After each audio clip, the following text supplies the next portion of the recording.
এখন প্রকাশ্যে আসছে।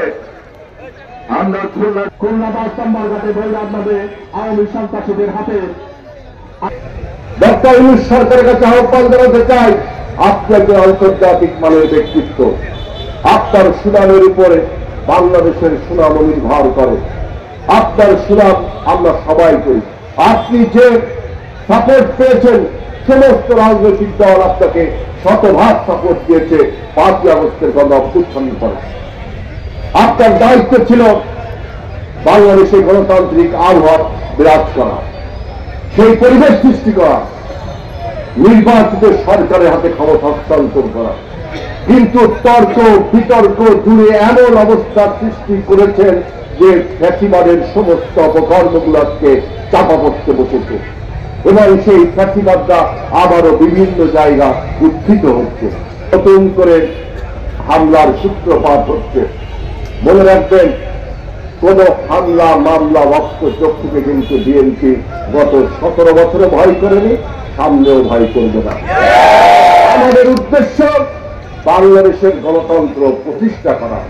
1-11 পরাজিত শক্তিরা সেই 1-11 যারা বাংলাদেশকে একটি ভয়াবহ পরিস্থিতির মধ্যে ফেলে দিয়েছিল, 17 বছরের স্বৈরাচারকে তারা উপহার দিত, ঠিক একইভাবে এখন বিভিন্ন শব্দাবলী ব্যবহার করে আমাদের নির্বাচনকে দীর্ঘায়িত করছে। আমরা বলছি, একটি রাজনৈতিক শূন্যতা এখন বাংলাদেশে বিরাজ করছে। এই যে আমাদের সভাপতি আবুল বাসারের উপর যে হামলা করা হলো, এই ফুলতলায় কিন্তু আমাদের বিএনপির বিক্ষোভী নেতা কর্মীদের উপরে আরো হামলা করা হয়েছে। আমি এই ফুলতলার প্রশাসনের কাছে উদ্যত্ত কণ্ঠে আহ্বান করতে চাই, দার্থহীন কণ্ঠে বলতে চাই, অবিলম্বে এই সমস্ত চিহ্নিত সন্ত্রাসী ভোটারদের গ্রেফতার করুন, বিচারের আওতায় আনুন।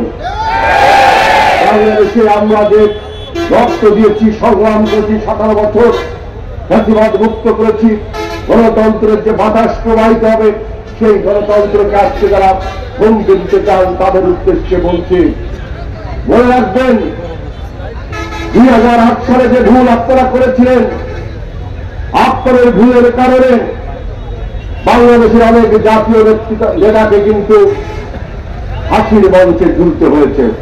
ভুলের কারণে রাজনৈতিক ভুল করেছিলেন। আমরা বলেছিলাম 2008 সালের নির্বাচন মানে ফ্যাসিবাদকে প্রতিষ্ঠা করা। অনেকে তখন ফ্যাসিবাদের জয়গান করে 2008 সালের নির্বাচনে বাধ্য করেছেন সবাইকে যেতে। বাংলাদেশের বিভিন্ন স্থানে সেই মাফিয়াদের পদধ্বনি আমরা শুনতে পাচ্ছি। এই জন্য আজকে আমাদের এই প্রতিবাদ সমাবেশ করতে হচ্ছে। বাংলাদেশে আমরা 5ই আগস্টে ফ্যাসিবাদকে পরাজিত করলাম, পালিয়ে গেল ওরা।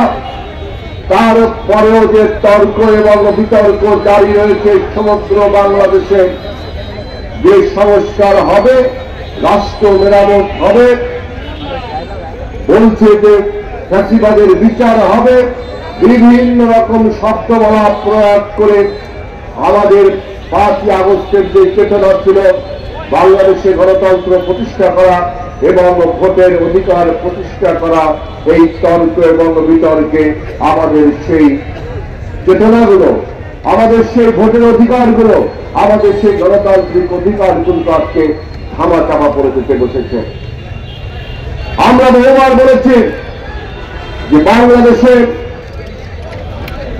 সংস্কারের কথা, অর্থাৎ রাষ্ট্র মেরামতের কথা বিএনপি সর্বপ্রথম 2016 সালে বলেছিল, 2020 সালে বলেছিল, 2022 সালে আমরা সর্বোপরি 31 দফা সংস্কার প্রস্তাব দিয়েছিলাম।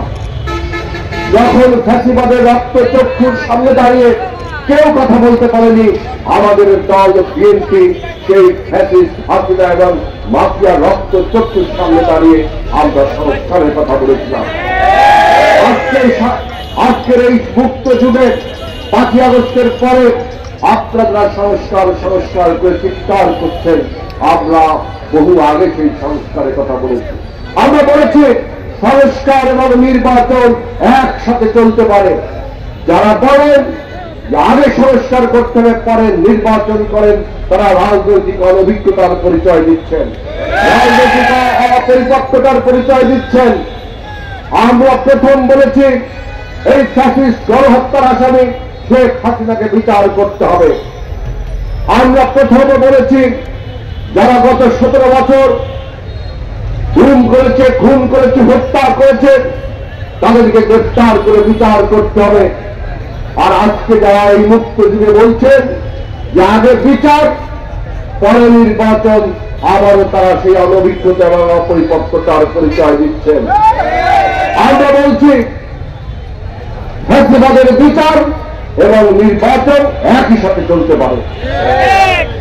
বছরে পার করেছি, এখন একটি স্বস্তিদায়ক সময় এসে এই ধরনের হত্যা, কারণ নির্বাচিত সরকারই পারে।